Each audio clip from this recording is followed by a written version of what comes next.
The realm of nature. We lived in the trees, part 3. And this is Sigiriya, a tree formation, petrified, 600 foot tall. Here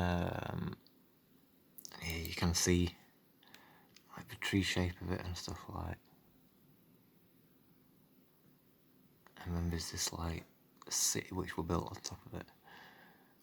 Well, a small city, but a temple structure and all these kind of things. And that were built by a half reptilian guy, king or god, along them lines, who built all this and stuff like, according to, you know, what they say about it and stuff. But it's also called Lion's Rock, and one of the channels I'll link, Praveen, he talks about how these are more related to what a reptilian's foot would look like, you know, maybe a dragon or all that kind of thing. Especially in reference to the Ravana being half reptilian. So, like I said, I'll link that in it and stuff like that kind of thing. And this video, this is a different one. So, another thing that was said about it was that it rose out of the ground when the floods left. And I could reinterpret that as when the water level went down, it became more visible.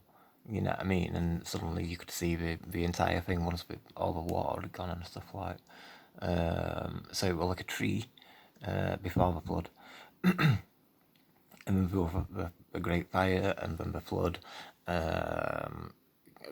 pretty much wiping everything out in terms of history and stuff like that kind of thing. And then you got remainders like this. So once it was rediscovered, that Ravana kind of went up there and made his little base and stuff kind of thing, a temple, whatever. And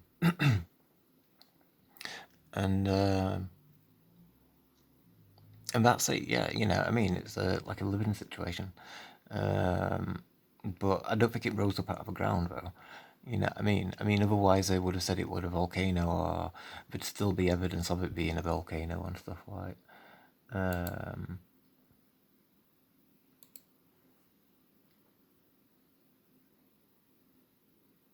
And there's a lot of stuff about, like, I don't know, like technology and stuff like that. This plumbing system, and you can like flood the gardens with it and stuff like that kind of thing, like, you know, quite a wide area around it and stuff like. I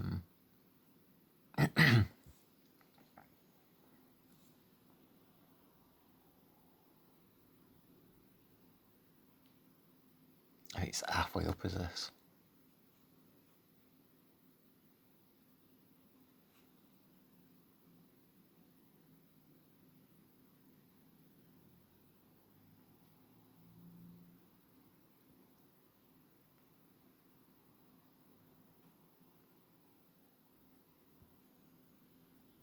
See, just, I don't know, just showing you a little bit of it at the same time.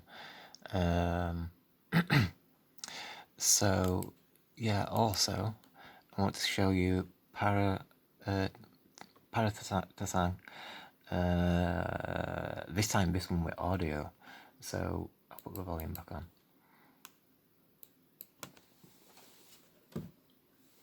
Make sure it's loud enough. In Bhutan, South Asia, Buddhist monks have been making pilgrimages to Paro Taksang for centuries.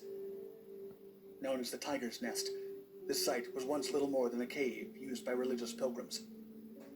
But 17th century additions built it into a full-scale mountainous monastery nestled among the clouds.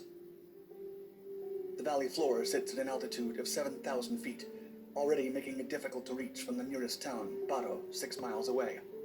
What awaits determined visitors is a steep hike, climbing another 3,000 feet. Those who do not succumb to altitude sickness or the sheer and perilous drops are rewarded with majestic views of a 330-foot waterfall, and finally, the Paro Tatsang. The monastery perches precariously on a mountainside, accessible to the most dedicated followers of Guru Padmasambhaya, a tantric Buddhist of legendary status who is said to have been born from a lotus. Born from a lotus. That typical image that we see of like Buddhists that are like sat on a lotus flower. Is he sat on one? We don't see it. And for him to have that as part of his history, it connects with my research in that kind of sense that, you know, that we do come from the flowers, you know what I mean, according to, well, even Buddhism and stuff like. So, I don't know, would he considered a god? So then, like, that make him have that difference to be treated as a god or seen as a god, you know what I mean? Because, like, whatever benefits they are from growing from the flower, the spiritual connection that you have and all these kind of things might be just a lot stronger, you know?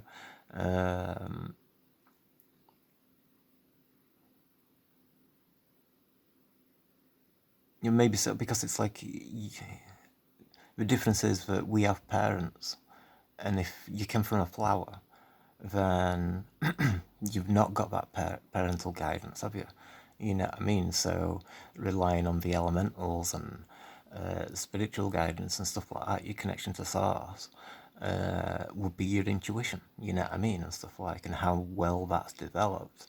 You know, it's what, you know, Buddhist monks try to attain for, you know what I mean? Striving for that enlightenment and stuff like.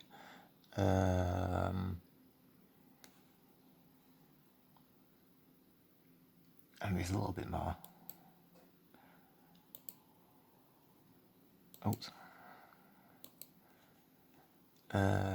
Just for excitement aspect of things, and the cultural aspect of what the old world potentially was like, you know what I mean? Because it's like, it seems quite fantastical, and, you know what I mean, like people coming out of flowers and all these kind of things and stuff like.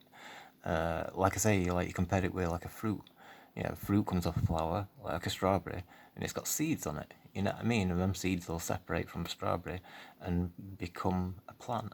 You know what I mean? And stuff like, which produces strawberries. So, you know, it's. But anyway, so like I said, that is, does make it kind of like fantastical, you know, with the giant tree aspect of things as well, and all these kind of things and stuff like the auric frequency, which can come from the trees, and the psychic intuition from that.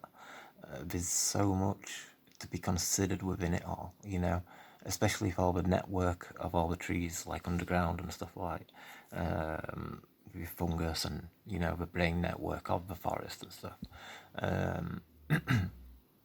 The psychic connection with all of that, you know, that might have been just the edge for somebody that's been born from a flower, and they're kind of just more connected to all of that, you know what I mean? I mean, potentially, you know what I mean? But, I mean, does it still happen? I've not heard about it for a long time, have we? I think 500 years. I think what, last time, I don't know, I think it was this guy. I looked it up ages ago. I was going to make this video months ago. Before my other ones, actually. In Reflections of Love and Light. Hold on a second.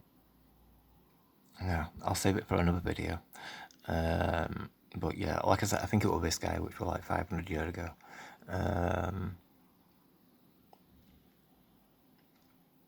But yeah, probably extra fantastical thing. We'll see what else he says. Born from a lotus.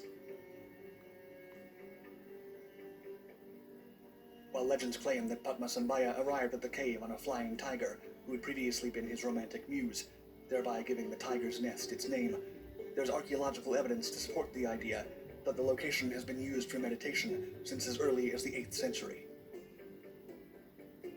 It was here, while meditating for 3 years, 3 months, 3 days, and 3 hours, that Padmasambhaya is said to have begun the process of converting Bhutanese culture to Buddhism.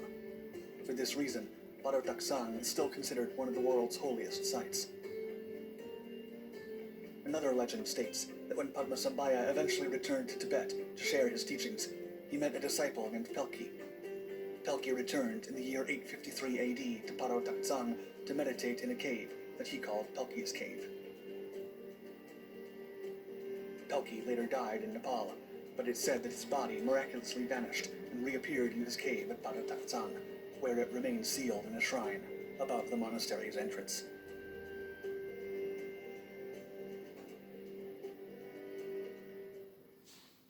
Are you ready to unlock the secrets? Right, so, what was I going to say? Flying tigers.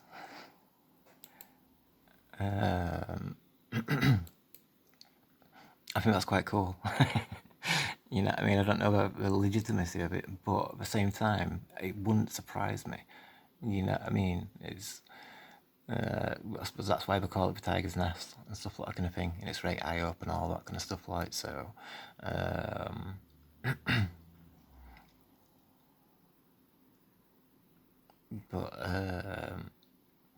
But yeah, I'm sure it said there was some. It said something about it had legitimacy. I don't know if I found it. So Padmasambhava,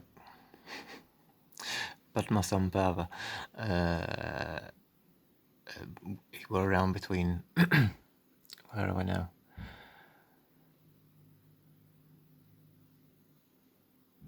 8th and 9th centuries.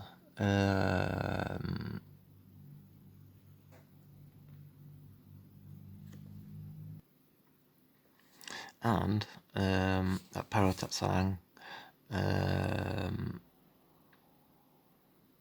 also says there were 13. It's one of 13 tigers' nests in historical Tibet. So potentially like 13 places like that. I mean, maybe they're not all elevated, but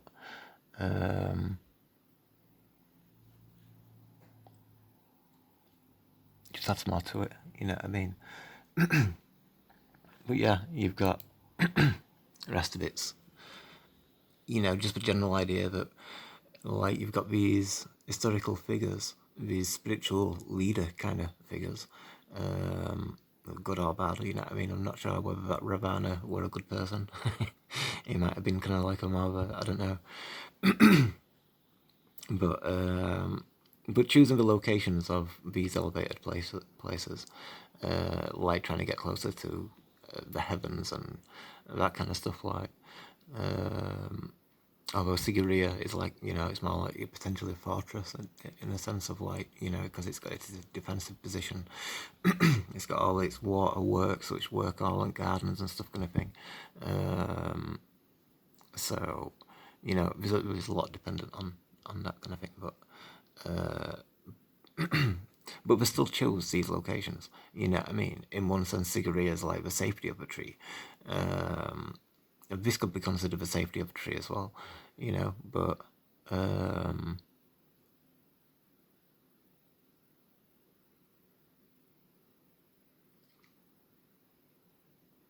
don't know, it makes sense, you know what I mean? Enlightened ones to choose these locations and stuff. Although it's bad for farming. You know what I mean? There's pros and cons, isn't there? But I'm sure they had it figured out back then and stuff like that. They wouldn't have made so much progress otherwise. But yeah, I'll leave it at that. Nice one. Cheers.